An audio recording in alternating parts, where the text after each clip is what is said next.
Welcome, Interisti, to episode 137, InterViews podcast, the official podcast of SempreInter.com.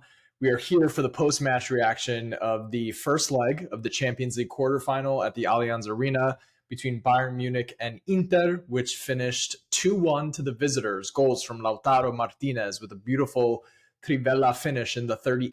Thomas Mueller gets subbed on, not his first time scoring against Inter, in the 85th minute. And then it seems like we were going to try to hold on to the end, but no, a beautiful, well-worked piece of play leads to Davide Frattesi in the 88th minute, scoring the winner a day or maybe 2 days after the passing of his Nonna, which made for a beautiful, beautiful moment. And Inter takes the first leg away from home against Bayern Munich in their quarterfinals. As always, I'm one half of your hosting duo, Alessandro Rafa, joined here by Gianni Paterno. Gianni, I watched this game in a bar full of Bayern Munich fans. They were not happy with my celebrations after the Davide Frattesi goal, but who cares? Because Inter are the kind of team that can throw away a 2-goal lead against Parma and a few days later beat Bayern Munich, the first game that they've lost in Europe at home in nearly 4 years. It's a good result to take home to the second leg. How are you feeling after what was genuinely a night to remember for Interisti? Feeling thrilled. I was watching the game at work, and the moment the Lautaro Trivella happens, I shout pretty loudly. Everyone in the office kind of recognized that Inter had taken the lead. And then there was a bit of disappointment in allowing the equalizer. I was honestly okay with a draw away. I was like, hey, at least draw. That's we can do that. And then to have I was getting frustrated because like Sommer was just hanging onto the ball. They weren't looking to push for the win. And then moment of brilliance and an incredible pass really from Barella to unlock it with Carlos Augusto on the wing, and leads to a wonderful goal, which I tweeted that's pretty much what Frattesi is best at, really, or only really thing he's good at is scoring those late goals, and that's exactly what he did. Or not leaving the late goals, just making those runs into the box and getting those goals. So a huge 2-1 win. Thrilled to be coming back to the San Siro with the lead, and I think that that does bode well for us. And we'll get into some more details here, but yeah, I'm pretty excited. What did you think today was going to look like? Because I think I had put it in one of the Twitter group chats that I thought the energy on Inter Twitter was a little weird coming into this one. You have, some folks saying, I hope Bayern kills us so that we can focus on the Scudetto, which I think is a strange take to have. You're already competing in 3 competitions in April. Like, I don't think we should start talking about throwing away competitions. I think we should start talking about winning them. But regardless, there was a weird vibe from Inter Twitter coming into this game where I think, despite the fact that Bayern was missing several key players, namely Alphonso Davies out for the year, Musiala definitely not going to be recovered in time for the second leg, there just seemed to be a sentiment that is still was going to look very pro Bayern and that Inter would have to hang along here. Is that the feeling that you had coming into this game as well? No, I did not, honestly. Like, I thought that I think we were very fortunate for the injuries that they do have. I think that made me feel more confident in what we would be able to bring into this match, and that we would be able to get a result. No Musiala, who I think is kind of the heartbeat of their attack, I think is very big. Yes, Kane may get the goals, and we saw that he was getting himself in dangerous positions, but there wasn't that Musiala to try to draw defenders away and give him more freedom and space and to be able to get those pockets and be able to score. And, Davies could have wreaked havoc on Matteo Darmian had he been there. So very thankful that, not thankful that he's hurt, but I am happy that he was not a part of this match. I would never wish injury on anyone. Let me make that clear. That's not how I work or move. But yeah, I think that it was huge for us to be able to come out and have the right attitude. I think we went about it in the right way as well. I wouldn't say we were allowing them to press us deep. I think we were just kind of more feeling our way into the match. And maybe after the first 15, 20 minutes was when we really started to see us starting to move and make some good passing, have some opportunities that we were creating. yeah, I think Inzaghi went about it the right way. I mean, for the things I do get frustrated with, he does do some things that I'm truly impressed with, and he showed why he's a more superior manager to Vincent Kompany. Yeah, we went like tit for tat with them in that first half. Like you said, first 15, 20 minutes we're looking a little sketchy, a little worrisome for Interisti that may have thought that this is going to end up being a game where that looked a lot like the Arsenal game earlier in the Champions League this year. But that wasn't the case. Again, like you said, we grew into the game. And in that first half, it was 51-49 in possession in favor of Inter. Passes 200 for Inter, 266 for Bayern. So, that first half was a really good showing for folks that may have felt that we were going to get played off the pitch. That's not the case. And the reality of the situation with Musiala and Davies being absent on the other side, you can't discount what this might have looked like if Dumfries and Di Marco were on the pitch. The wingbacks are a huge part of what Inter do. And for us to be able to play the way that we played and work ourselves up the pitch without those two key components that stretch opponents' defenses, it was perfect, a perfect first half where, their biggest chance was obviously the Kane post, which was it came off of was it Pavard that played the ball Yeah, into it the was box? I Pavard. forget. Yeah, who didn't make the right decision there. May have got himself a little caught up, but we get away with that one, and then we end up going in front over with a beautiful action. Again, the ball comes across from Carlos Augusto, a perfect touch from Thuram, and Lautaro with that finish. Lautaro has now scored in the Champions League at Liverpool, at Barcelona, at Munich. Let me pull it up here because I want to make sure I get these correct. At Munich, at Liverpool, at Barcelona, at Madrid, and at Dortmund. So, and he's the highest goal scorer in Champions League history for Inter. So, anyone that wants to start a narrative that Lautaro's not a big game player or is not made for these moments is clearly incorrect. Second half was different, right? There was that thing that we've been doing this year where we sit back, and obviously it didn't help us. Biggest reason for you why we ended up conceding the 1-1 in the 85th minute to Mueller? I think it's a combination of things, really. I think that we were more so just trying to hang on for the win. We weren't really pushing to take advantage of any opportunities. They were going to be vulnerable at the back, which we saw when we did get the second goal. That had we just continued to play our game, who knows what could have happened? It could have been a 3-1 win for all we know. And I think that just caused a little bit of miscommunication in the back line. Acerbi followed Gnabry more centrally, and that allowed Muller to kind of drift a little further away on that back post. I don't know what Bastoni was doing. It was actually one of the rare mistakes that he's made probably all season, allowing that man Him to and Acerbi not communicating, communicating. but like I can't really fault Acerbi so much only because he followed the man. It's not like he left people wide open. He followed Serge. So, you would think Bastoni would recognize that. I don't know why he was further up on the 18, I think, when he drifted into the space and was a little late there. An unfortunate thing that hopefully we're able to iron out before the second matchup. I think that our back line did play strong for, I'd say, let's say 98% of it. The only two things that really stood out that were poor was Pavard playing the ball into the box that allowed Kane to get the shot off and, losing your man. So if you can get away with only making two mistakes against a squad like Bayern, I think that's a very good sign for you going forward. So I'm definitely optimistic going into the next leg, and I'm not going to be too upset with the guys. Disappointed in some aspects, but I'm not going to be like, it's not going to change how I view Acerbi and Bastoni this season. Pretty nervous for you seeing Bisek and Frattesi and Zalewski, to be honest. I mean, realistically, if you look at our bench tonight, the only other people that could have played were Devray and Arnautovic, or else you were going to the kids. And in the post-match, Inzaghi said that Di Marco, they wanted to give him 20 minutes, but then decided that he wasn't going to play at all. So those three were really the only subs you could have made.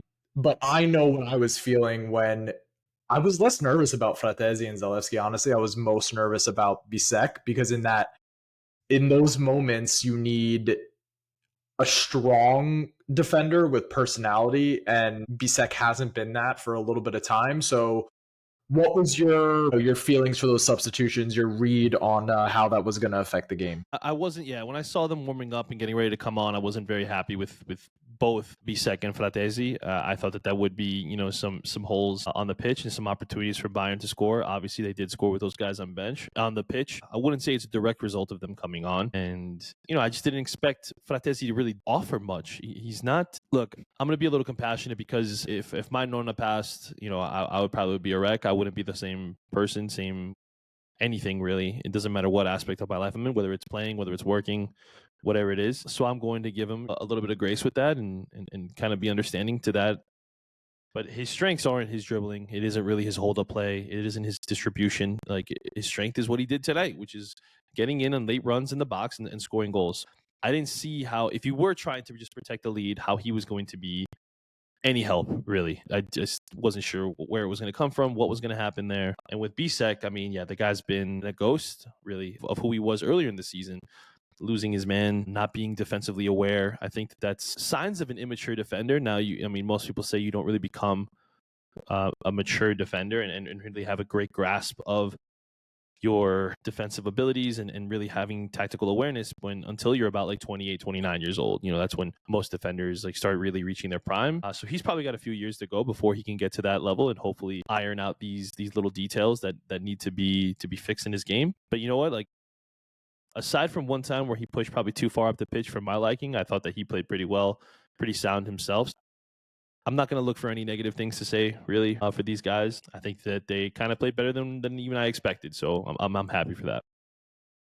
Yeah, I agree. And also, if you look at tactically what happens when Frattesi came on the pitch, he comes in for Mkhitaryan, who's in that left center Mezzala position. Barella and Frattesi now switch. Barella becomes the left center mid.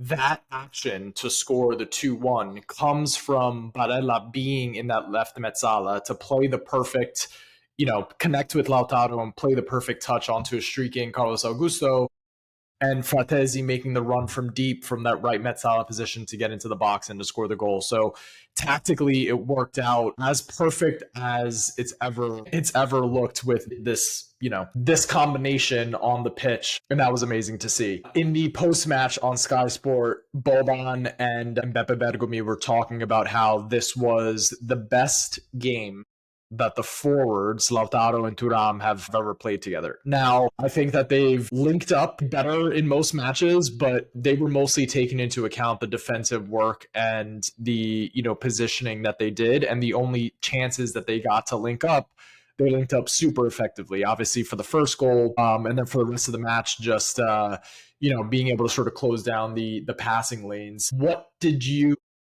think of the forwards tonight? Thuram getting an assist, Lautaro getting a goal. I don't know if I would go as far to say that this was the best game that they played. I get that they did do some great things defensively. I think Lautaro was all over the pitch, which was you want to see from your captain, right? Like, I mean, even though he's a forward, that's not really his responsibility, not something that he has to really concern himself with. I was very pleased with his work right there, and I think that he played fantastically. Both of them, I mean, you might be able to make a case that this is their best game that they played together this season. The assist that Thuram lays off, listen, the goal, we all know how fantastic and how difficult that is. But to have the spatial awareness that Thuram has, doesn't make a look back. He just knows that Lauti's going to be making a run in behind him there, and to just lay it off perfectly in a spot where his player can get to it and do something truly magical is awesome. I love the way both of them played. I hope these guys do stay here for many years to come, because they just play so well together and are just so influential and have such great chemistry that you have to, hopefully be able to hang on to both of them, right? So awesome match from Lauti, of course, and Thuram. I hope that we can do it again on the next game. Better finish Lautaro tonight with a Trivella, which was just a gorgeous, gorgeous goal, or the one-time strike into the back of the net against Liverpool a few seasons ago. He said that he wanted to hit this one with his left foot, but saw that there was a wall ahead of him, and that he had to just one time it with the outside of his right. That calculation is happening very fast. Very fast. This one's probably my favorite between the two, if I had to pick. I think the degree of difficulty is higher in this one. to get that type of pace and that curl with the outside of your boot and place it perfectly in the top corner where no keeper's going to get to that one. Nobody. Pick anyone you want. It's going in every time. I'm going to say it's this one for sure. Yeah, no hesitation, no question. Yeah. Barella with what I thought was the man of the match performance. The UEFA committee gave it to Bastoni, but I thought Barella was perfect for a few different reasons. Obviously, the touch, the pass out to Carlos Augusto. Please, I implore you to go watch that back on replay and understand there are 99 ways to fuck that pass up. Whether it's just a little bit too strong, whether it's not strong enough, it was perfectly lifted into Carlos Augusto's path. So just stellar quality from a midfielder that is criminally underrated on the international stage, but also just the play out from the back and how calm he was, with the ball at his feet, very close to his goal, getting pressed. I thought was a huge part of Inter's success tonight, being able to not panic essentially as they came under heavy pressure, and for him to be able to play out. But it has been hot and cold this season. Where would you rank this performance for this year so far? I mean, definitely up at the top. I think that in my opinion, he was the man of the match. I think he did so many things well today. I thought that he was a bit of almost like a Toni Kroos type of performance, where very metronomic, a lot of subtleties in his game that you wouldn't really notice unless you love the game and play the game. I thought that he had fantastic control in the defensive end, and it did a really good job of escaping pressure and finding his teammates in space to be able to start counterattacks. I mean, he had a ball in the first half that was played, had to be a 60-yard pass, like across the field to Carlos Augusto. It literally just went right over the head of, it might have been Leon Goretzka. I don't remember now who it was exactly. Limer. It could have been Conrad Limer. Yeah, just perfectly played. Barella, part of me is upset that he doesn't get the recognition in the world that he should get. And then part of me is like, well, thank goodness, because clubs like Real Madrid, Manchester City, Chelsea, whoever else that, wants to just throw money around at their problems would probably try to get, Nico to come to them. They have. I mean, they have, but not really. There's been rumors that they want to, but have they really made legit offers? I think Saudi Arabia offered him like 35 mil a year. Cool. I mean, it is what it is with that one, but he's just such an important piece. Him and Hakan, to me, are the two most important pieces to this 11. There may be players that you could like more. There's nothing wrong with that, but I think in terms of importance, we see the drop off when those two guys are missing, right? When they're both not on the pitch together, and how things just kind of become chaotic in the midfield for us. So loved everything I saw from Nico today. I hope that we could just keep it going the rest of the year. There's only 7 more games in the league, and you have potentially 3 more games to get you to the Champions League final. And I hope that we can go ahead and win every single one of them, because this team has loads of potential, and I look forward to seeing what we can do this year with the talent and skills that we have, and Nico's just an integral part of that. You mentioned Hakan. What did you make of his performance? I thought coming into the game he was going to have a huge game. Contextually, Bayern wanted him this past summer. He stays at Inter, wants to win a Champions League with Inter. I thought, that would give him a little bit of an extra boost. He was a little bit not precise on his shooting today. Had a couple opportunities in that first half to really test Urbig, the young understudy to Manuel Neuer, wasn't really able to do so. Outside of that, was pretty safe as a passer. What do you think of Hakan today as a regista? Another 90 minutes. Another 90 minutes for a guy who just is so defensively solid that you have to just give credit where credit's due to Inzaghi to have turned him into the player that he is now. I never would have thought that he could succeed Brozovic. And then you see the year he has with Brozovic dealing with nagging injuries, and how he was able to step in and actually be better as a regista. Like, that fits his play style better than a Mezzala does. I'm excited that we have him now. I mean, what happens in the summer, that's a different story.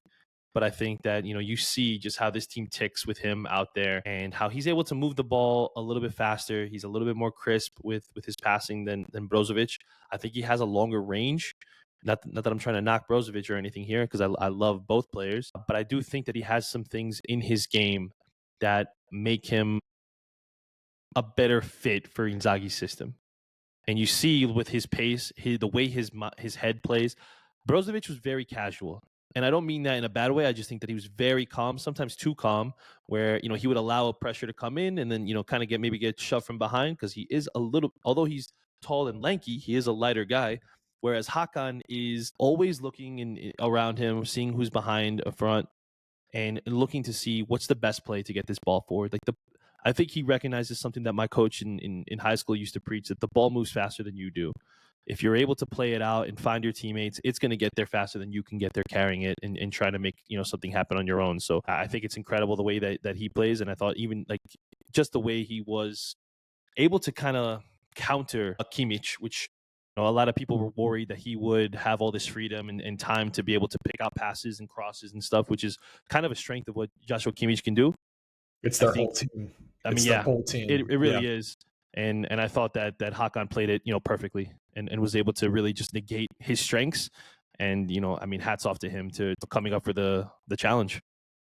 Yeah, he can put us on the transition from defense to attack better than, any other person that I can imagine in that role would be able to do. A key piece of Inter moving forward is definitely going to be able to mitigate the drop-off that occurs when Hakan is not on the pitch. A strong second option there is definitely important for this team in the summer. Marotta, before the game, spoke about what the strategy is going to be in the summer, and he basically said, we're going to lower the wage bill, but through investments into young guys, which you and I have we've been having this conversation sporadically throughout the season, where we desperately need to get younger and more athletic so that when it comes to April next year, we're not relying on the legs of 30-year-olds and 36-year-olds to be able to drive us forward. As amazing as they've been, we do need some other options as these players continue to get older. The other piece to this midfield, I thought we saw, the best of both worlds from Mkhitaryan today.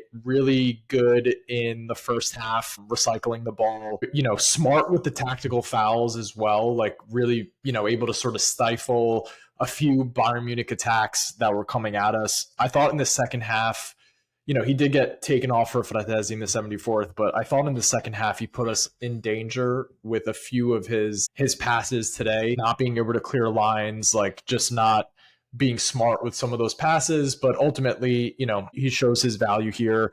I don't think that there's anything that any of these guys that we can really get after in a negative light, but I'll give you some words here on what you thought about Henrik Mkhitaryan today. Yeah, like you said, definitely played some dangerous passes, but when you look at what the alternatives are and what's available, I think now I really do understand why Inzaghi leans on him so much. It used to be something that would bother me, but now he is the best option. Maybe if Zielinski's healthy, you could make a case for him to be in there. I'm obviously a big fan of Zielinski, and I think that he is a much more complete player than Henrik in the attacking phrase. Whereas Henrik, he can do a little bit more of the grunt work and the dirty work on the defensive side. So it depends on really what you're trying to do, what your main focus is. I do think that both have their positive qualities that are crucial to this team being successful. I think for the most part, though, aside from the few mistakes that Henrik made, I thought that was a good game for him. And normally, I'm a little more harsh with he. Okay, on to the wingbacks, Darmian and Augusto, the two backups for Inter. There's no way around it. Augusto with maybe his best performance of the season. A huge help to Bastoni in dealing with Michael Olise, who is, it has to be said, a really, really dangerous player. And a player that, we're going to need to continue to keep an eye on here in the second leg. As much as Musiala has been the key to unlocking Bayern this season, Olise is right behind him. And Carlos did a huge job in helping Bastoni keep him quiet, not to mention those, the pre-assist for the first goal and then the actual assist for the second goal, lung-busting run to end the game in the 88th minute. Yeah, he's an immense player for us and has been when he's come in every single time this year. Damian, a bit of a tougher game coming up against Sane. Sane had his way with him a few times. There was some times where he was past the ball and he sort of let it go out of the pitch, just not really. I don't know. I thought Darmian showed his age more so than pretty much anyone else of the older guys on the team. If we can't recover Dumfries for this second leg, obviously we saw that they're able to do it here, in Munich, but this is also the kind of performance that really makes you miss Dumfries in there and understand that, for as much as Dumfries is limited from a technical aspect, he's got a lot that Darmian just no longer is able to do. Honestly, in my opinion, Darmian's career, should be as a right center backup. I don't think he's got it anymore to play the wing back role. Let's start with Carlos Augusto. I mean, yeah, awesome performance. This annoying account is kind of been going after me for something I said about his offensive game back in December. I saw that. Which is like the guy's just. Guys, we react to the games like every single game. It wasn't even a reaction to the game. The guy said that DiMarco could tear his ACL and we wouldn't miss a beat with Carlos Augusto. And I said that's insane. Like that is such a trash take, because what DiMarco does I've said it here multiple times. Carlos Augusto is way better defensively. I'm not going to ever say otherwise.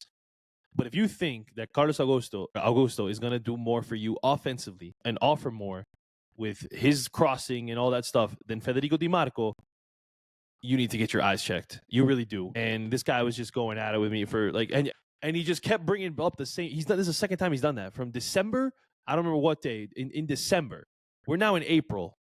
Like, what are we talking about? But anyway, Augusto played fantastic. Like, it's not even to take anything away from him. Like, I don't know what you're trying to prove. Like, they're just different players. I've never said I dislike Carlos Augusto. I just said he's not the offensive player and never will be that Federico DiMarco is. That's all. I mean, ask Inzaghi in a quiet moment who he would have rather been able to put out there today. And why don't we? Ask yourselves if in that same play with DiMarco going down the wing or Carlos Augusto, who would you put money on to play a better ball in that situation? Ask yourself that question. Who do you honestly believe would play a better cross into the box there? I would say 99 out of 100 of you would say Federico DiMarco. And the one person who picks Carlos is either trolling or Brazilian. Plain and simple, in my opinion. I'm sorry. And he's an amazing player. Like, why can't we appreciate both of them for what they do? Again, this is not me knocking anything Carlos Augusto does. This is just me responding to a troll on Twitter who's just a complete idiot. But anyway, I loved everything that he did. Like you said, I think that he did an amazing job back there with Bastoni to negate Michael Olise as much as they could. He did get free sometimes. Obviously, I mean, the guy's a talent. Like, there's no doubt about it. I mean, he's just a phenomenal dribbler, able to work well in tight spaces. I mean, hats off to those two for being able to contain him as well as they did. And, I mean, the cross to Frattesi, fantastic. I mean, just a great ball. Head of hair gives you a whole new level of confidence, does it not, Carlos? So congrats to you for taking the plunge, going out to Turkey, having a little siesta out there, some kebabs and whatever else you may have been doing in your hotel. But all kidding aside, I mean, the guy's awesome. I wasn't hyped about the signing. I mean, we've been over this. I wanted to hang on to Robin Gosens, and this guy's been an upgrade. I didn't think he would be, but he's been just a great get. The fact that he has that tactical flexibility, a young Matteo Darmian did, to be able to play that left center back role, fill in nicely there, be able to be so solid defensively himself as a wingback, has been awesome. And it is great when you go up against a team like Bayern Munich, who has all these attacking options and options on the wing, to have someone who has that strong ability to outmuscle his man, play the ball in the air, come in with a good challenge. Like, it's been great to see. With in regards to Matteo Darmian, yeah, not his best performance. Obviously, I'm sure that he has some regrets out there as well. But, the guy is our Swiss Army knife. I can't really harp on him. Like we've said on here, age does catch up to everybody. I do think that he would be a better right center back, like you said. He just doesn't have the legs anymore, and he just doesn't have the ability to go forward and help out in the attack the way Dumfries does. And I never thought I would get to a point where I would want to see Denzel Dumfries on the right flank more than I want to see Matteo Darmian, but here we are. I hope that, I don't think he'll be back for the second leg, But hopefully, if we're able to get through, he'll be there for the semifinals because I think that'll be crucial for us, especially with the potential of going up against Barcelona in that that leg.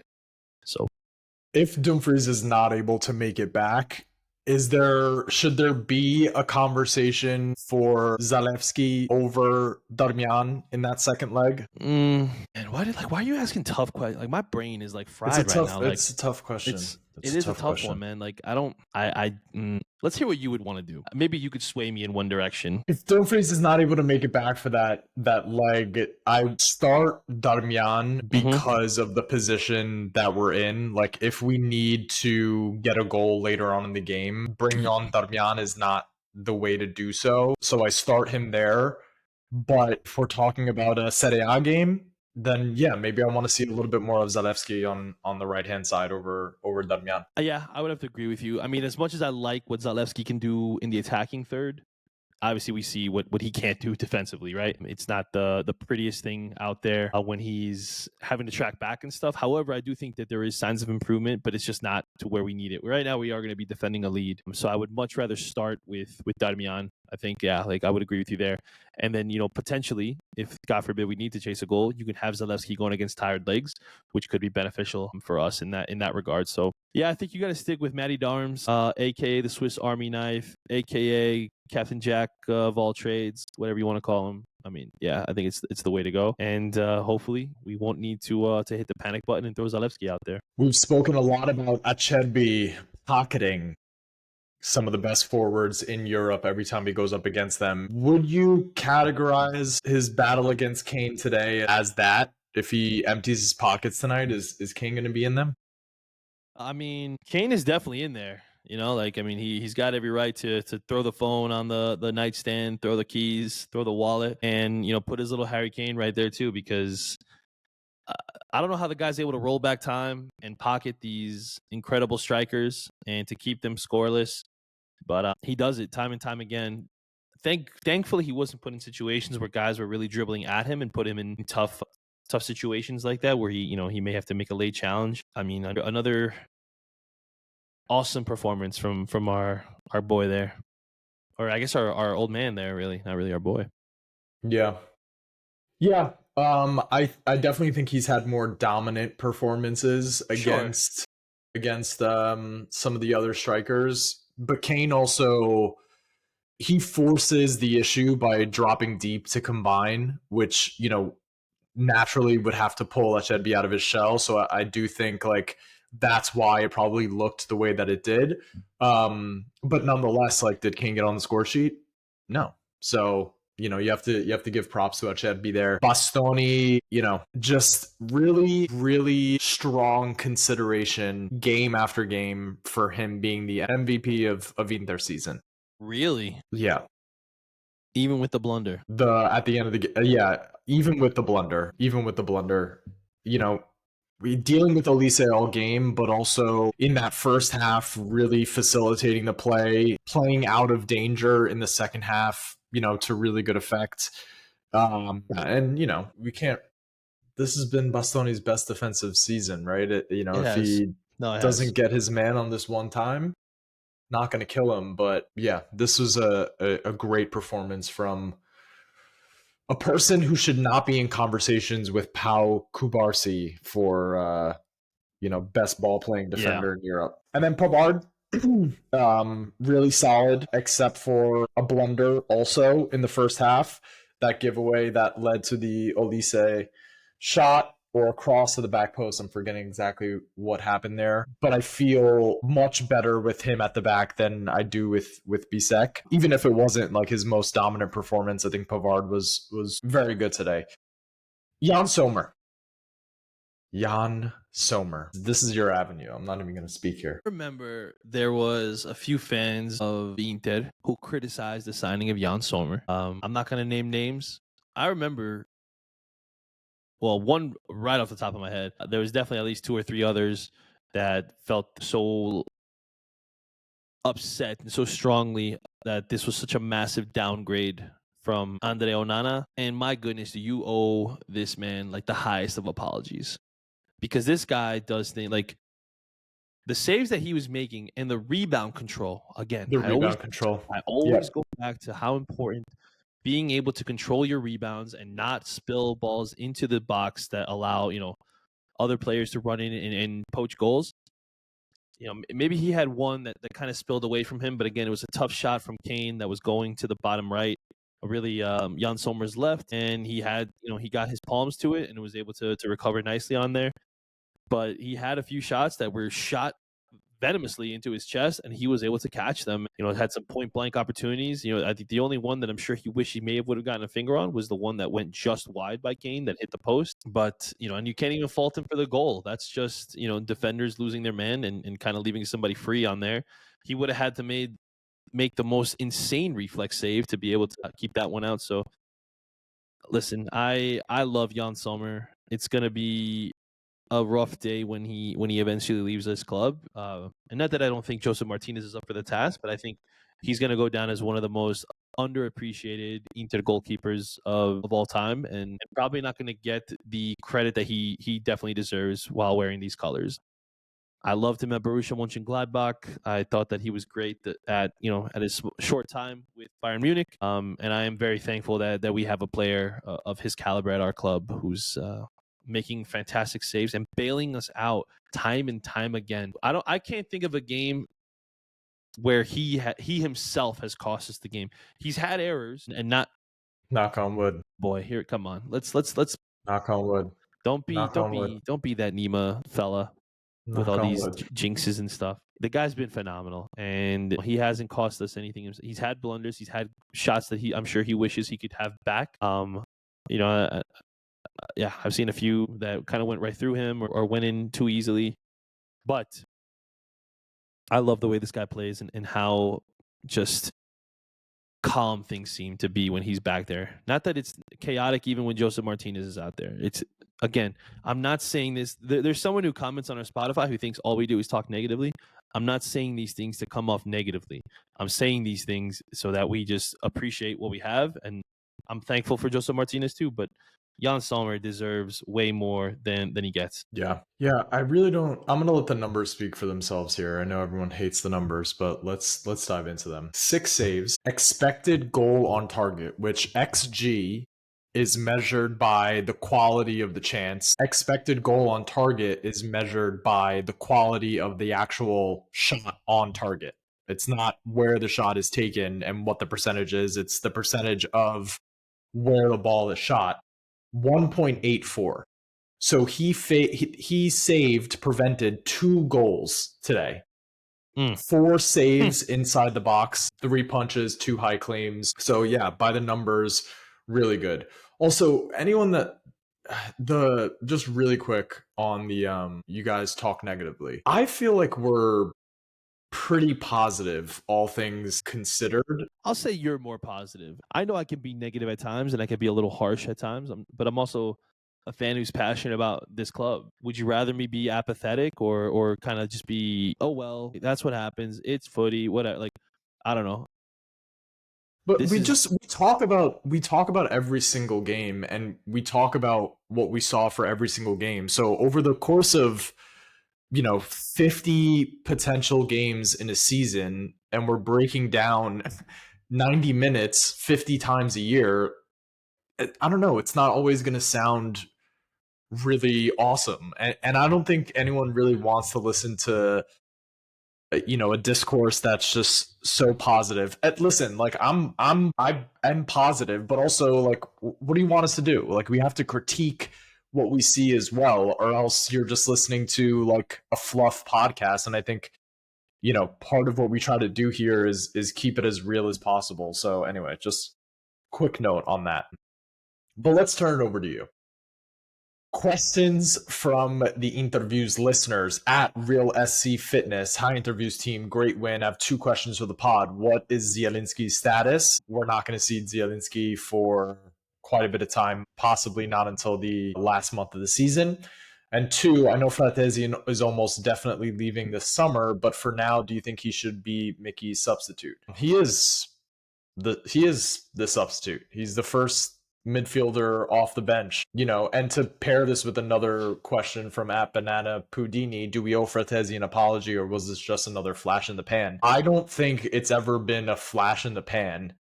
What we see is what we get with Frattesi, which is low involvement as far as the build-up play in this team.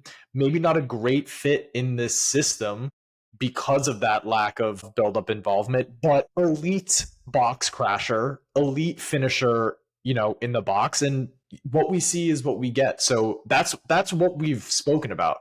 So I think it's less of an apology. Like, both of us here want to see him do well for as long as he's here, but I think we also both acknowledge that, like, if there is a better option, that's what Inter should be pursuing.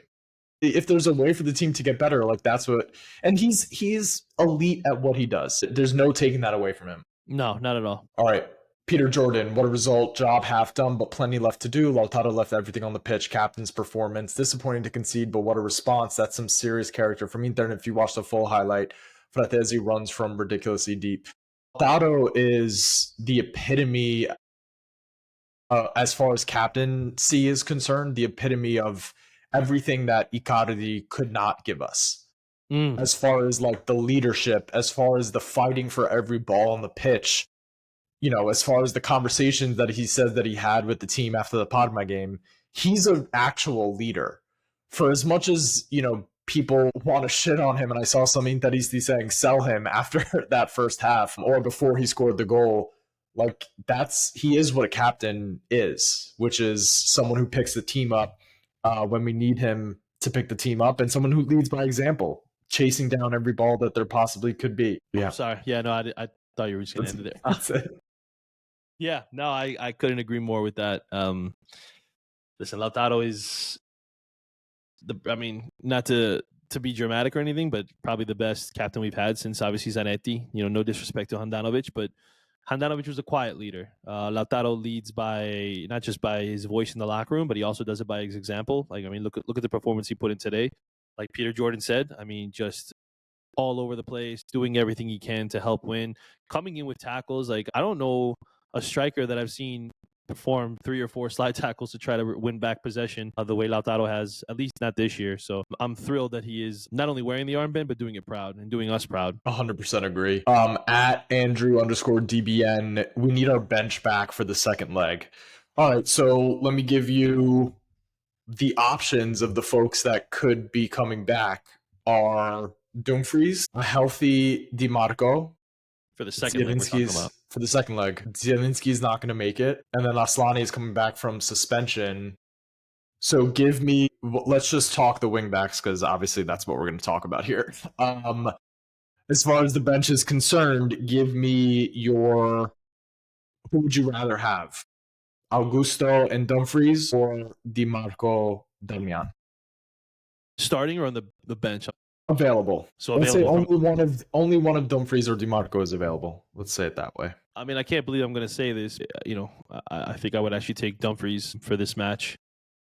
I think that he obviously defensively would be able to put in a shift, be able to also lead by his example. The guy was a captain. It's not that he has never been a leader. His mentality is elite. Oh, I will say that. Like, he obviously doesn't have the technical ability, has a terrible touch, isn't, at all the type of player that I thought that would be successful at this club. But in terms of leadership ability, he's right up there with the guys like Lautaro, like Barella, like Bastoni, who could wear the armband, and I think that he would be very important to us to secure this tie. All right, @aperson1352, Lautaro's best goal for Inter. Ooh, like, I don't want to be a prisoner of the moment and say yes. Yeah, I don't think it was his best.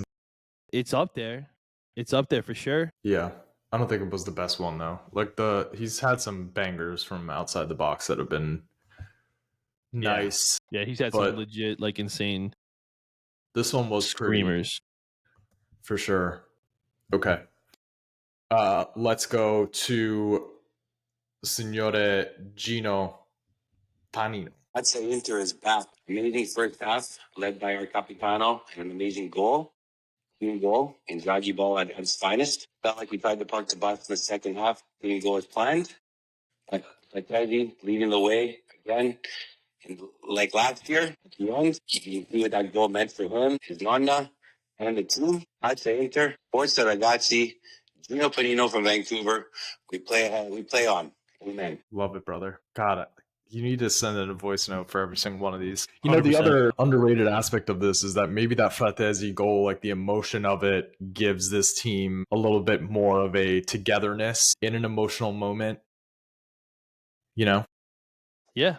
No, I think for sure. Like, dude, I mean, watching that game, honestly, the way I was definitely distracted at work. I had my attention on the TV pretty much the entire time. And the reaction I had when that ball went in, mostly because of the build-up play that led to it. Like that is such a team, and that's trademarking Zaghi ball, right? Like that's exactly what you want to see, building off in the Both back. goals.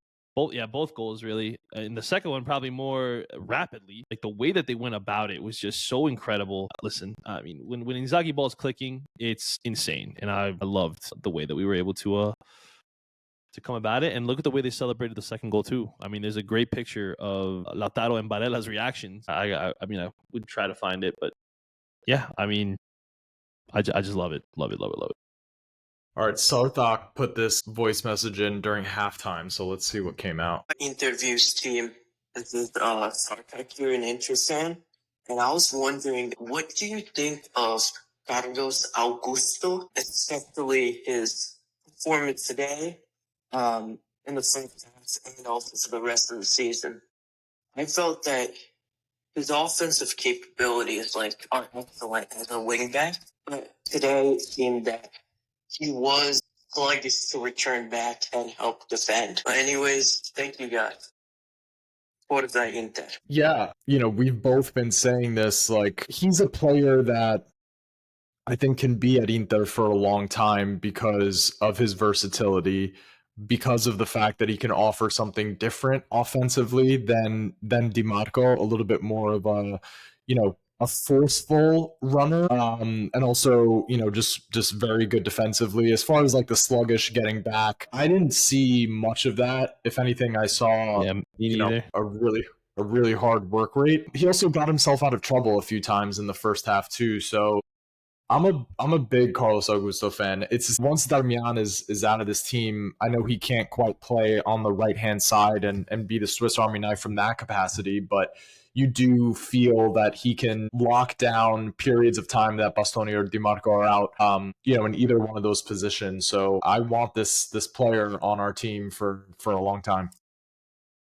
Yeah, same. I mean, I think that he's a guy that I hope that we can, keep around and have be an important piece that could fill in, easily, whether it be as a left wing back, whether it be as a left center back. The guy is.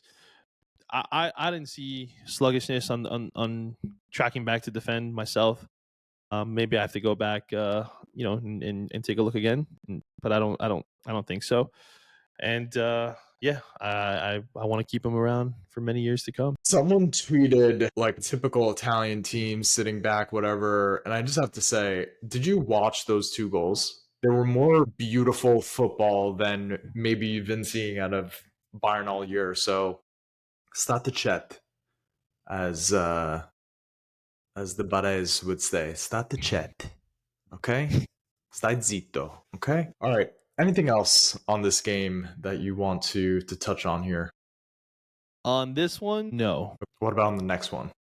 On the next one, I mean, it's Cagliari at home. Cagliari. 12 p.m. Cagliari, on Saturday. Who has been, playing well themselves, right? They have no injuries that I know of. Yeah. No, nothing lacking there. They have a few former Inter players at their disposal, specifically Zappa, who's had a pretty good season. Not I wouldn't say as good as he did 2 years ago under Ranieri, but I do think that he's had, some pretty good play himself. Are they still actually? Where are they in the table? I know that they were battling. They're safe. They're safe. All right. So then, they pretty much have nothing really to play for themselves. Yeah. This is a team with your Pavolettis and your Jakub Janktos and your Augellos, right? I forgot Algelo's still there. You know, Caprile's been a fantastic goalkeeper. You know, you can make a case for him being like one of the little breakthrough players, if you will. Yerry Mina. That slow loser who is so reckless with Such his a challenges, dickhead. man. Yeah, I'm not a fan of his. Jose Luis Palomino.